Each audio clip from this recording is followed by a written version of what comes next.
loved Brat Summer, but I am not naturally a girl who goes out to the club all night. I very much am a girl who wears shapeless clothes and eats spaghetti out of a cauldron. Same girl, same. Totally get it. That's the hilarious Taylor Tomlinson. You know her as the host of After Midnight right here on KDKA and the Netflix special Have It All. And now Taylor is joining me to talk about her brand new tour and a second season of After Midnight. Thanks for spending some time with me. Thank you so much for having me. And can I just say, you picked the perfect clip. What is so hard to find a clip from this show that perfectly encompasses who I am as a person and what I want to advertise to the world. That was, I mean, chef's kiss. Hats off to you. That was I'm with perfect. you. I mean, if I could sit down and eat pasta all day in sweatpants, I'm in.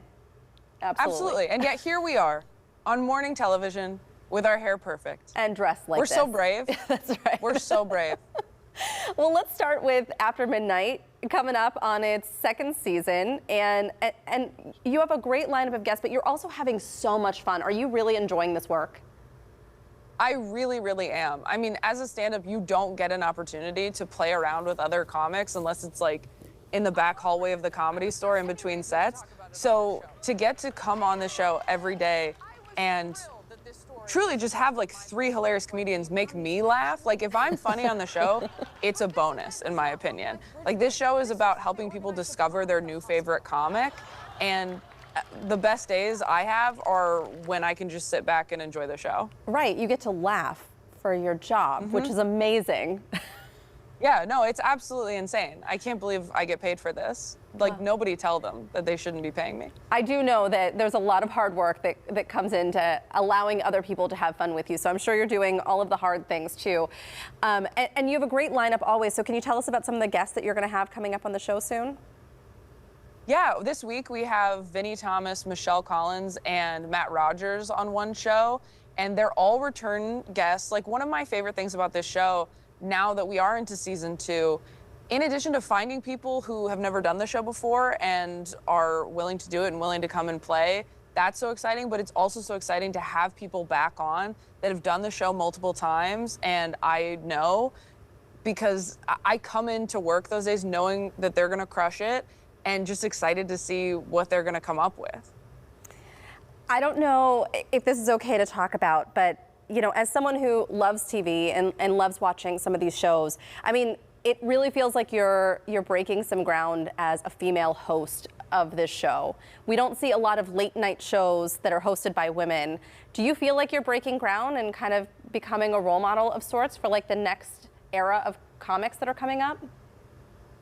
I don't know. I never think about myself as a role model, so I'm not sure. I mean, obviously, a lot of people ask me about that and a lot of people focus on that, and I think what I always say is if I was 12 years old and I saw a woman hosting a late night show, I would probably be really excited. And seeing women in comedy succeed in areas that they maybe weren't as much before when I was younger was really helpful for me in developing my voice as a comic and learning what to be excited about and what goals I could have and what to put on the vision board. But you know, I mean, all the female late night hosts that we've had, like Chelsea Handler and Amber Ruffin and Samantha Bee, like there have been so many amazing women in this space who I think probably made me feel like, oh, it's not that big a deal that I'm hosting this show as a woman, because there's been such incredible people before me.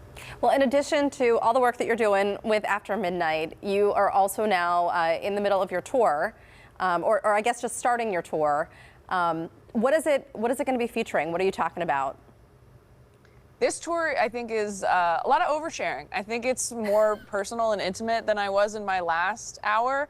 I like to kind of go back and forth, I think. Like my first hour of material, Quarter Life Crisis on Netflix, was a lot about being in my 20s and a lot lighter and bouncier. And then my second special, Look at You, was about mental health and losing a parent young. And obviously there was some dating stuff in there too, but I think it was more personal and darker. And Have It All, I sort of took things back to being lighter and more fun again. So I'm excited to dive into deeper topics with this one. I grew up in church. I started doing stand-up in church. I have a very complicated relationship with my upbringing that I think I've come to a good, healthy place with. And I talk about that a lot in this hour. And I think probably the most balanced way I ever have. It's a lot about coming out and sexuality and the decision whether or not to have kids and what it means to be a parent, as well as fear of death and end of life plans. So, just like light, fun, easy stuff. breezy Sure. topics. Yeah. Yeah, just like a bachelorette party event for sure.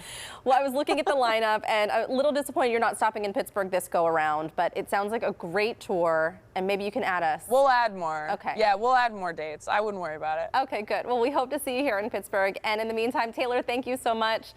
You can catch new episodes of After Midnight right here on KDKA. It airs weekdays at 12:37 in the morning. And if you would like to catch Taylor's comedy show, we're going to have more information about her Save Me tour on our website, kdka.com/talkpittsburgh. There are a couple close cities in the meantime.